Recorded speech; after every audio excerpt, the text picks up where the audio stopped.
Мына урматтуу KG Press каналынын подписчиктери, биз Үчтөбө айылына келдик.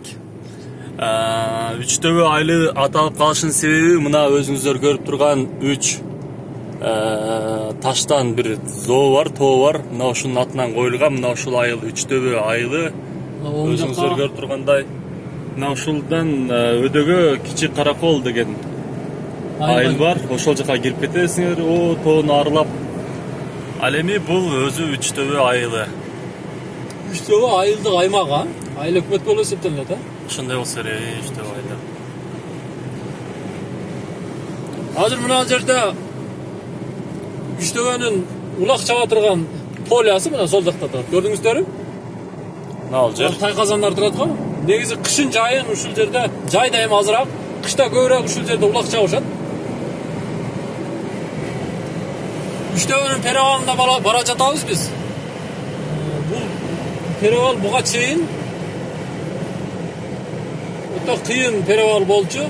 Кышында муз катуу болот бул жерде. Себеби тоодон келген шамал жерге түшкөн карды эле сразу мындай тоңутуп коет.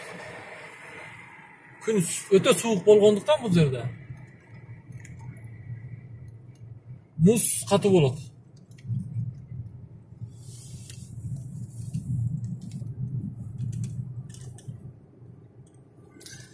Караңыздарчы, булуттарды караңыздар. Эле жаратылыш керемет.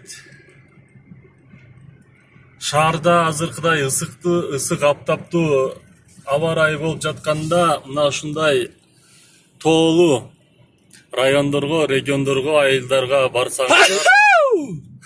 Акчы. Акчы. Караңыздарчы тиги жакта. Эмне деген гана кооздук, Мына Үчтөбө. Биз айтып аткан Үчтөбө, мына ушул Үчтөбө болот. Вообще кооз экен, Кооз. Кадимки тоо деп айтууга болбойт буларды. Бир башкача кооздукта таш менен сонун болуп. Көрүңүздөр. Вообще сонун, Ошо зоонун түбүнө барып, семейный достор менен бака шака болуп эс алсак, ана ошол күнгө жеткирсин.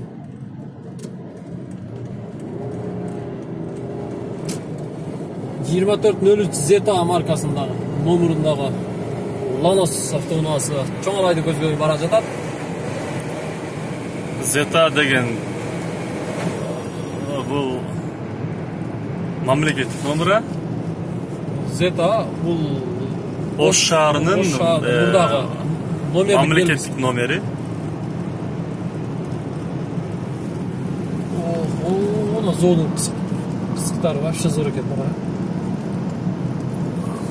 Көрдүңүздөрбү, урматтуу YouTube көрүүчүлөр?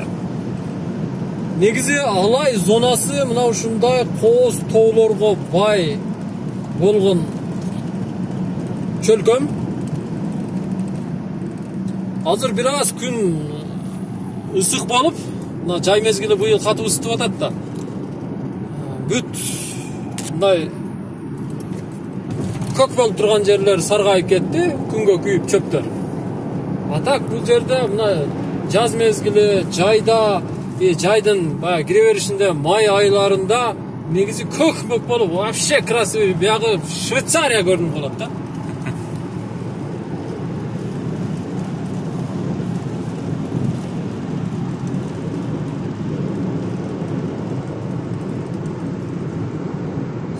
Швейцария.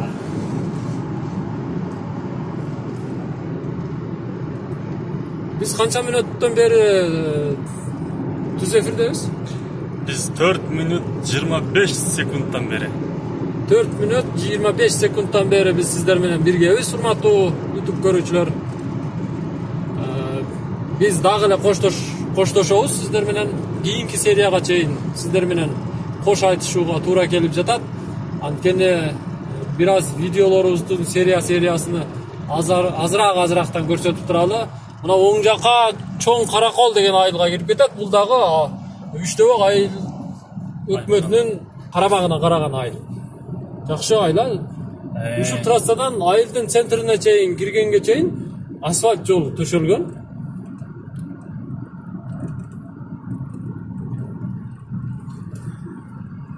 Биз сиздер менен коштошолу.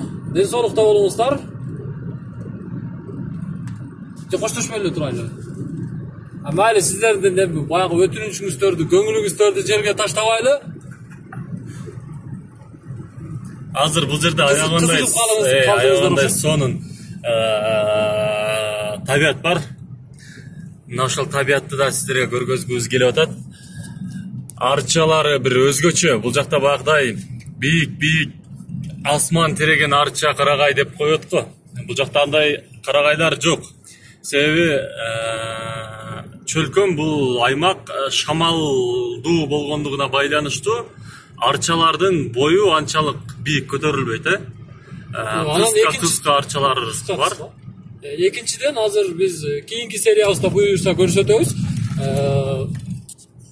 Ак Босок айылы жана Чир Талдык ашуусундагы арчаларды көрөсүздөр. Ал жерде жапыс өскөн. Анын негизги себеби азыр менин кесиптешим айткан сыяктуу биринчи себеби. Экинчи себеби бул деңиз деңгээлинен бийик болгон үчүн абанын басымы жогорудагы арчалар бардык эле бактарактар баягы пас болуп өсөт да. Жапыс өсөт. Бизче айтканда пас болуп өсөт. Оштуктарча айтканда. Баткендиктер, ноокаттыктар айтмакчы пакана өсөт, пакана. Мына ушундай, урматтуу подписчиктер. Биз сиздерге алдыда дагы аябагандай кооз табияттар менен жаратылыш менен тааныштырабыз. Андыктан кийинки сериядагы азыр мына эмен көрсөткөнбү? Алыстабай туруңуздар. Биз экинчи жолу дагы жолдон кайтып атабыз. Мына сол жакта көрүп атасыздар тоону. Вообще кооз. Бул жетөгүздөгү тоолор сыяктуу. Негизи Курманжан датка киносундагы кээ бир эпизоддор ушул тоодон тартылган. Ушул аймактан тартылган. Баягы ат менен качып бараткан жерлери мына ушул тоолордун ортосунда тартылган дешет. Бирок мен көзүм менен көргөн эмесмин. Көпчүлүк ошентет. Мен сизди ойлоп атпайм, ат менен кошо сип киргенде. Жок, ат менен кошо. Азыр мына Ак Босок айылынын кире беришиндеги дарбазасы бар, атайын аркасы. Ошол жерден киргенден кийин биз сол жактагы тоонун кооздугун сиздерге көрсөтөлү. Негизи жетөгүздөгүдөй элестетесиздер. Бул мындай кооз тоолор бир эле жетөгүздө эмес, мына Алайда дагы бар. Мына көрдүңүздөрбү? Сол жакты караңыздар. Мен акырыныраак айдайын. Вообще сонун. Көрдүңүздөрбү? Жетөгүздөгүдөй тоолор. Кооз тоолор. Биз Ак Босок айылына келдик. Алайдын Талдык ашуусуна чейинки эң акыркы айыл мына ушул Ак Босок айылы. Буюрса биз кийинки видеобузда Ак Босок айылыны тартып, анан Талдык ашуусун сиздерге чогуу көрсөтмөкчүбүз. Андыктан эми ушул үчүнчү коштошуубузда чындап сиздер менен коштошуп жатабыз. Андыктан кийинки видеобузду күтүп туруңуздар. Биз сиздерге тынчтык амандык каалайбыз. Биздин каналга катталыңыздар. Подписчик болуңуздар. Ар дайым биздин канал менен бирге болуңуздар. Кыргызстандын кооз жаратылышын, Кыргызстандын бардык аймагын биздин каналдан гана көрүңүздөр.